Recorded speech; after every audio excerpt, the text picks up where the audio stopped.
Welcome to Truth Triumphant Radio. I'm your host, Kody Morey, and it's been a little bit since our last discussion, actually a few months.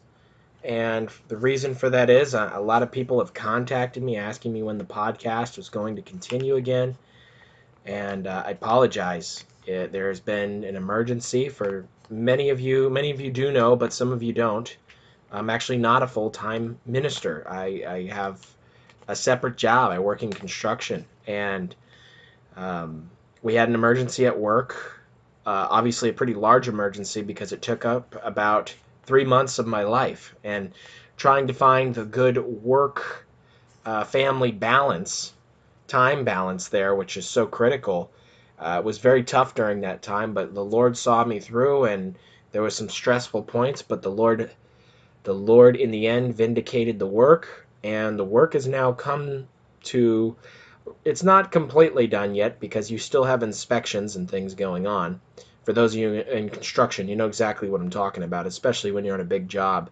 It takes quite a bit to get all the various inspections completed before you are what you'd call done. And even then, most companies have a warranty process where if something happens at the job site or something, within 1 year, it's usually replaced or fixed for free. So anyhow, so we're not completely out of the woods, so to speak, but we have calmed down quite a bit.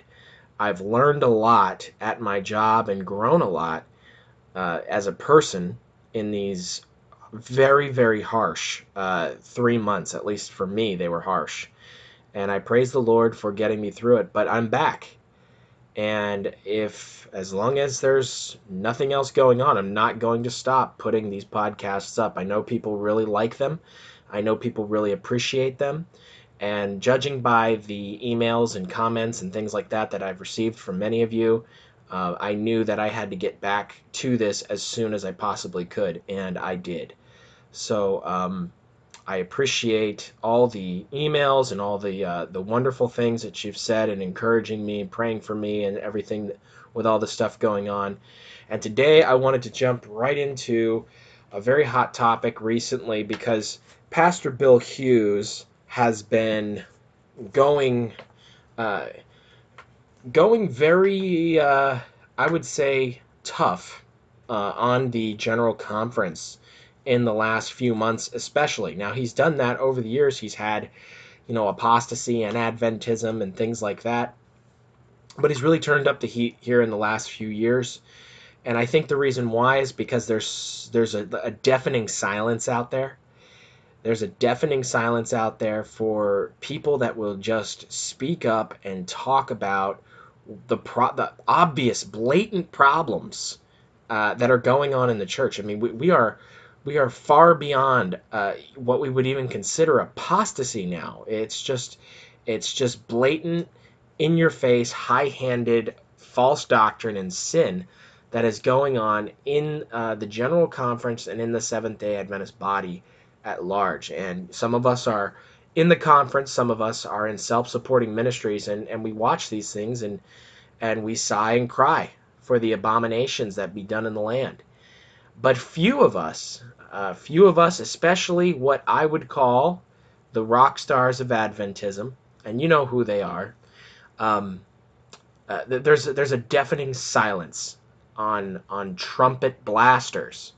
So that's why Pastor Bill Hughes has really felt a strong pull. Actually, he was doing a sermon series, and still is doing a sermon series that's really following a topic I think is really important, which is really following chapter by chapter the book of the Desire of Ages, and talking about what was going on in Jesus's life throughout his ministry, throughout the Gospels, which is what that book is about. And it's an amazing book that gives you a lot of insight. And when you see Scripture and the Spirit of prophecy side by side in reading that book, it's just second to none. I would say it's the best by far.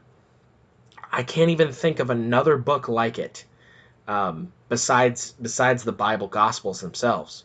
But a book outside of the Bible that's on the life of Christ, I can't even think of a peer that stands near it. So he's been doing something on the Desire of Ages, but he's also, it's called Jesus's life, and he's in the 20s right now in parts.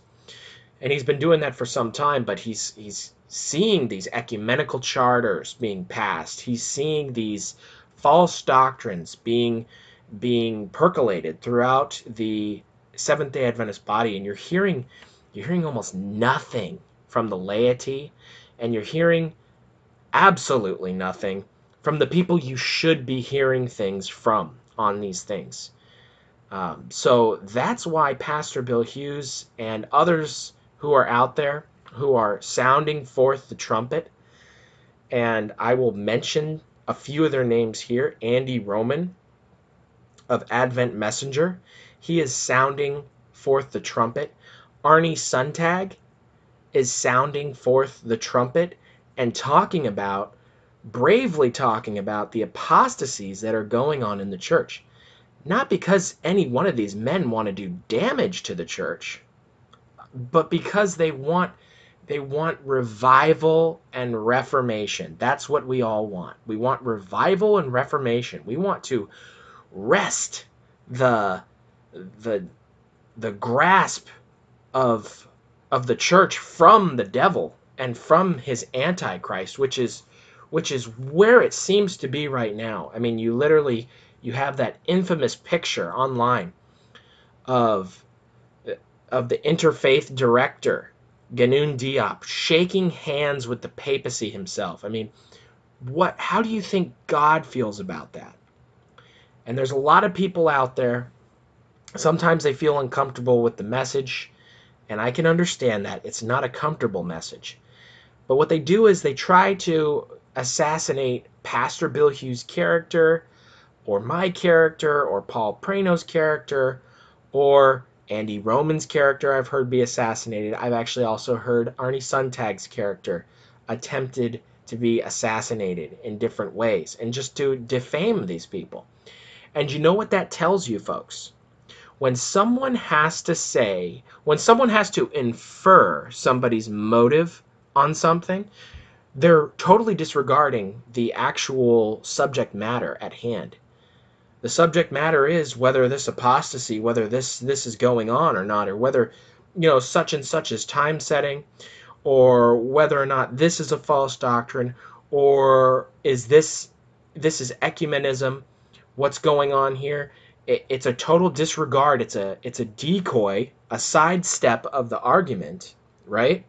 And to try to get you to focus on the person giving the argument instead of asking yourself whether you like the way it's packaged, if you think the person was maybe a bit too aggressive, if you think the person pulled too many punches and wasn't aggressive enough. Regardless of what you think about the person, are you asking yourself, are the things that they are saying, are they true? Are they true?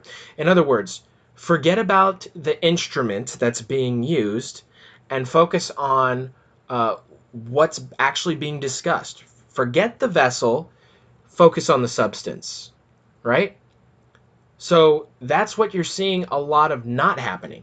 And that's very sad, because that means that people want to reject this message of warning and trumpet blast and watchmen on the wall blowing the trumpet, trying to warn the people that going against God's will is going to result in catastrophe. It's going to result in judgment. It's going to result in God removing his protection. All those things, none of those things we want, right?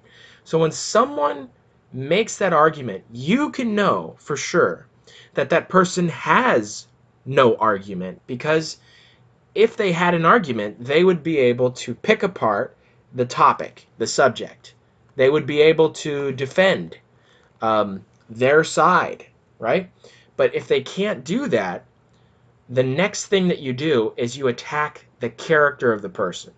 This is exactly what Lucifer did to God in heaven, right? He couldn't necessarily point out that doing wrong things was not good, right? He couldn't point out that sin versus God's law there was no real argument there. So what he had to do was he had to insinuate the doubt into the minds of the angels. You can read about this in the first chapter of Patriarchs and Prophets. But he had to insinuate doubt into the minds of the angels that God had this law because he liked power. It was just authoritativeness. It was just self-glorification of people having to follow his law because he said so, and it's not because anything bad will happen if you disobey that law, other than God being a tyrant and destroying you. So that was the whole argument there, right? And him denying Christ and not wanting to be equal with God himself, as Isaiah chapter 14 talks about. And that led to open rebellion. That sort of thinking led to open rebellion. It led him to being cast out of heaven. And then eventually he used his deception to deceive our first parents. Now, was his argumentation correct? Of course not. It wasn't. Now, which mode well, he had a lot of people that followed him, right? I mean, he had a third of the angels, according to Revelation chapter 12, follow him. So what was his mode of argumentation? It was a character assassination, folks. Character assassination. That's why I always stay clear of character assassinations as much as possible with any person, because that is pretty much a guarantee that you lose the argument in the long run, because it means you have no argument when you focus on the vessel giving the argument. When you say, well, Andy Roman has made mistakes in the past, so he's just bitter. Or Pastor Bill Hughes, he was disfellowshipped, so he's just bitter and he's on the attack because of that. Well, that's fine. You can say that. Now, let's just say, for the sake of argument, let's just say it's true. Let's say Andy Roman and Bill Hughes, they have an axe to grind. Let's just say, for argumentation. Now, I know that's not the case, at least with Pastor Bill Hughes, because I know him on a personal level. But let's just say, for argument's sake, it's true. Does that change anything that he's discussed in his apostasy against apostasy and Adventism sermons that he has made? Doesn't change one thing, does it? Not one thing. And I want to talk about something that's really, really important, and something that always constantly comes up, especially in Adventism when you're talking to the laity, but especially in conference churches. And that is on the entire concept of supporting apostasy. And I mean supporting it with tithes and offerings. It's a very, very hot topic, and I'm not going to be able to do it justice here. I've been reading recently this book, History of Protestantism by J.A. Wiley, and wow, what an amazing book it is. It's basically a longer version of the Great Controversy, and you can tell this man J.A. Wiley, he is someone who loves the Lord Jesus Christ very much. And he talks in one of his chapters about John Wycliffe. And Wycliffe has a mode of argumentation here that I think I need to share with all of you, because it's really important, and I think it really puts things in perspective on supporting apostasy. And so I want to start off, before I get there, I want to start off with a Review and Herald quote from November 10th, 1896. The pen of inspiration says, "So the Lord has imparted to us heaven's richest treasure in giving us Jesus. With him he has given us all things richly to enjoy. The productions of the earth, the bountiful harvest, the treasures of gold and silver are his gifts. Houses and lands, food and clothing he has placed in the possession of men. He asks us to acknowledge him as the giver of all things, and for this reason he says, 'Of all your possessions I reserve a tenth for myself, besides gifts and offerings, which are to be brought into my storehouse. This is the provision God has made for carrying forward the work of the gospel. Okay, now this is not typically the quote you hear all the time, but sometimes people will reference quotes like this in reference to God's storehouse. And what they'll say is God's storehouse is the church. So it's an act of faith, the widow and the two mites. It's an act of faith to put the money into the church, and even though you see apostasy on a grand scale, that it's an act of faith to put the money into the church because you're supporting, the good parts of the church and things like that. Well, Mrs. White makes it very clear here. This last sentence says, "This is the provision God has made for carrying forward the work of the gospel." Now, I want to ask you folks, and this might be an uncomfortable question, but I want to ask you, is the Seventh-day Adventist Conference Church, are they carrying forward the work of the gospel? And that's not just a general work of the gospel. Every church has an understanding of the work of the gospel. And many churches who are not Seventh-day Adventists do carry forward the work of the gospel up to their understanding. But the Seventh-day Adventist Church has been given a special commission in the last days to preach a special message. It's the first, the second, and especially the third angel's message, which encompasses the other two.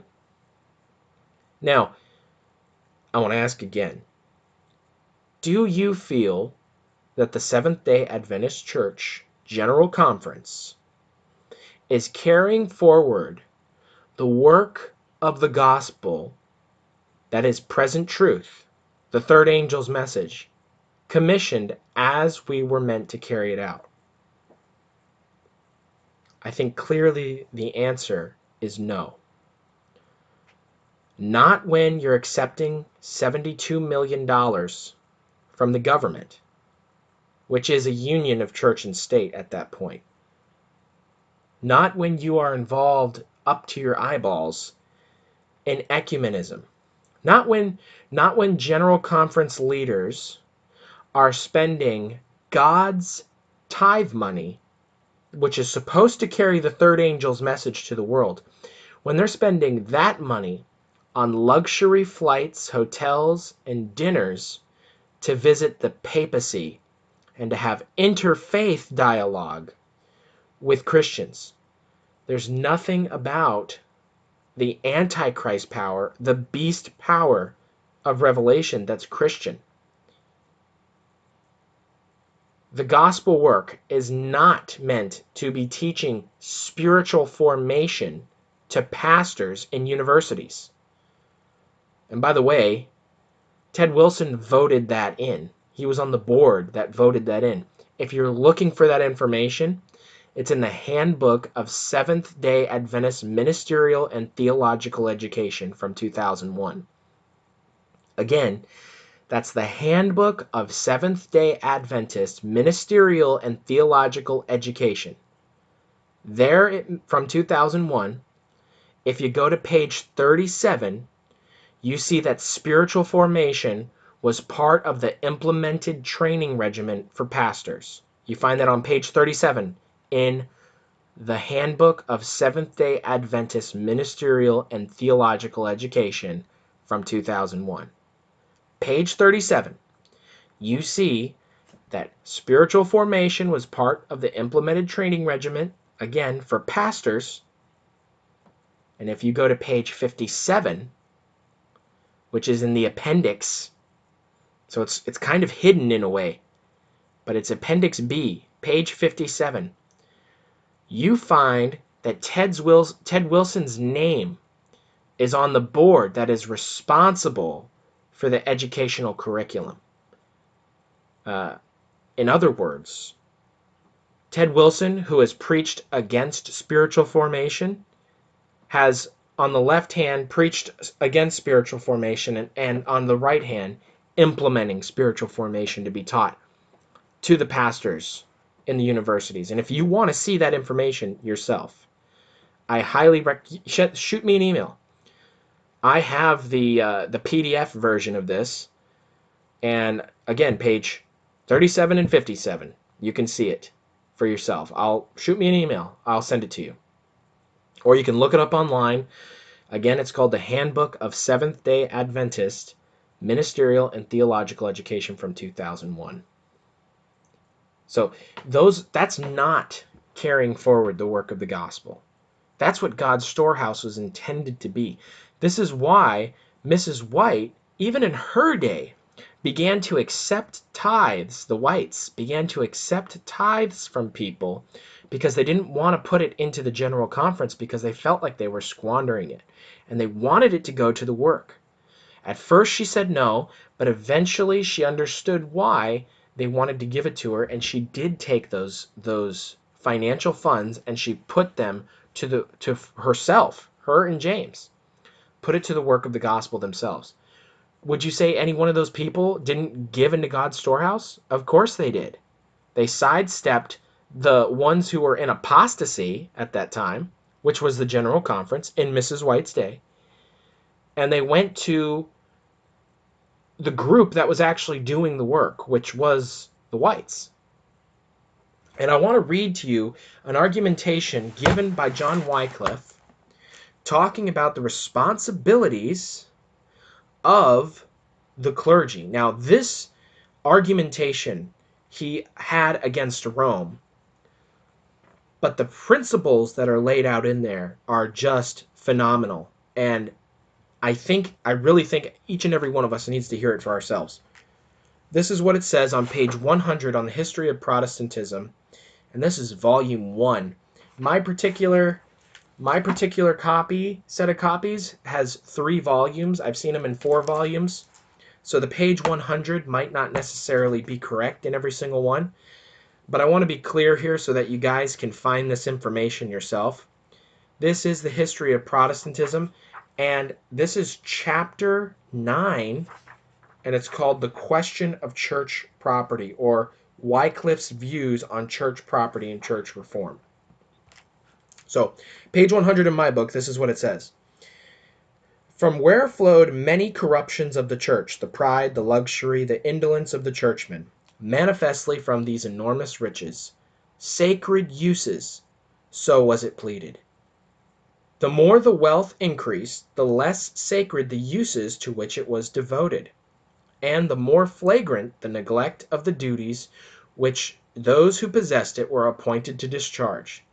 By Wycliffe's own words will best convey to us the idea of his feelings on this point, and the height to which the evil had grown. Prelates and priests, he says, cry aloud and write that the king has no jurisdiction or power over the persons and goods of Holy Church. And when the king and the secular lords, perceiving that their ancestors' alms are wasted in pomp and pride, gluttony, and other vanities, wish to take again the superfluity of temporal goods, and to help the land and themselves and their tenants, these worldly clerks bawl loudly that they ought to be cursed for intromitting with the goods of the Holy Church, as if secular lords and commons were no part of Holy Church. And again he complains that property which was not too holy to be spent in gluttony and other vanities was yet accounted too holy to bear the burdens of the state and contribute to the defense of the realm. By their new law of decretals, says he, they have ordained that our clergy shall pay no subsidy nor tax for keeping of our king and realm, without leave and assent of the worldly priest of Rome. And yet many times this proud worldly priest is an enemy of our land, and secretly maintains our enemies in war against us with our own gold. And thus they make us an alien priest, and he, the proudest of all priests, to be the chief lord of the whole of the goods which clerks possess in the realm, and that is the greatest part thereof. Wycliffe was not a mere corrector of abuses, he was a reformer of institutions, and accordingly he laid down a principle which menaced the very foundations of this great evil. Those acres, now covering half the face of England, those cathedrals and conventual buildings, those tithes and revenues which constitute the goods of the church, are not, Wycliffe affirmed, in any legal or strict sense the church's property. She neither bought it, nor did she win it by service in the field, nor did she receive it as a feudal unconditional gift. It is the alms of the English nation. The church is but the administrator of this property. The nation is the real proprietor. And the nation is bound through the king and parliament, its representatives, to see that the church devotes its wealth to the objects for which it was given to her. And if it shall find that it is abused or diverted to other objects, it may recall it. The ecclesiastic who becomes immoral and fails to fulfill the duties of his office forfeits that office with all its temporalities. And the same law which applies to the individual applies to the whole corporation or church. Such, in brief, was the doctrine of Wycliffe.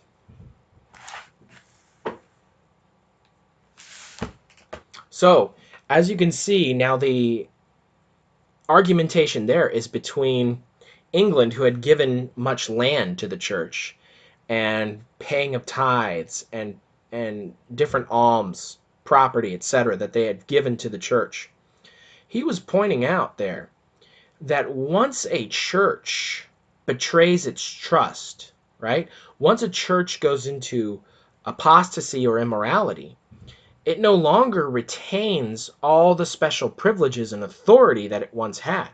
So in other words, as long as a church is doing the will of God, and to put it in Mrs. White's words, carrying forward the work of the gospel, our special message in these last days for the Seventh-day Adventist Church, so long as it is doing that, then it does claim the authority of being God's storehouse. It does claim the authority of taking the tithes and distributing them throughout wherever it needs to go to carry forward that work. However, when a church falls into apostasy, when its leaders are blatantly treasonous against heaven itself, then people no longer should support that institution. And I know that's a bombshell statement there. That's a bombshell statement. But that is how Reformation is really won, because the power of the purse is one of the most, if not the most powerful weapon that any laity person has. And it has worked in the past. There is a reason why the Bible says that the love of money is the root of all evil. It's because the withdrawing of those funds, right, and the putting it to use to the work of the Lord's will cause even those who don't agree with the carrying forward of the work of the gospel to go back to the truth and simplicity of the message, just so they can get the money back. So, in other words, if a leader, if a pastor has become openly apostate and immoral, they have forfeited their position, right? They don't just because they got just because they went to school and they became a pastor at one point and studied, doesn't mean that they're automatically a pastor forever. If they betray that trust, then that's exactly what they've done, and they should no longer be supported. And it's the same. Again, the example here with Wycliffe is the actual state, which is a bad relationship, a state and a church together. But the principle's solid. The state had given the church a bunch of property and money. The church was using that money while the country was dying, right? The church, England, while the country was dying, the church was using that money for extravagant feasts and pompous displays and ceremonies, their coffers overflowing with gold. They weren't helping the people. They weren't preaching the gospel to anybody. They were just taking in the money. And every little ceremony that they had was another way for them to get more money. And so what John Wycliffe was saying, and he stood alone really in this. He stood alone. He was basically saying, if you're giving offerings and tithes and alms to the church, you are responsible. You are responsible that work is going towards what you intended. If you want to support the gospel, then support the gospel. But don't support apostasy. Because when you give, and this is not just some underhanded way of me saying, oh, you need to give money to us. No, that's not what I'm saying. That's not what I'm saying at all. You give money, you give your tithe to whatever and whoever you and the Lord work out as to where that money needs to go. Sometimes Mrs. White says it's good to hang on to your tithe and to go distribute it to the poor yourselves. That way you're taking responsibility for it. But she would not approve of people blindly paying into and supporting the apostasy that's going on today. The ecumenism, the spiritual formation, as I've mentioned, accepting money from the government, while at the same time being unwilling to defend their own people against mandates which go against liberty of conscience, everything that Protestantism stands for. And she definitely would not support the destruction of the book, The Great Controversy, where every verse, every passage that had to do with the evils of the papacy and identifying him as the Antichrist have been taken out. And Ted Wilson, again, spearheaded that work, and he had the audacity to call that work the Great Controversy Project. It boggles the mind. And again, where are the rock stars? The rock stars of Adventism, the ones whose sermons and sermon series we love so much, they're silent. They're not talking about this. We just have a handful. I can count them on one hand. What's going on is not just apostasy by these leaders and by the laity that support and uphold and make excuses for them. It's high treason, folks, against God, against everything that God has commissioned the Seventh-day Adventist Church to be. We're out of time, folks, but I hope there's been some food for thought for you. I know I'm probably upset some of you, and I apologize. I'm not trying to upset anybody, but sometimes salt agitates, and we are to be salt of the earth. So God bless. I love you, and we will be back next week, God willing.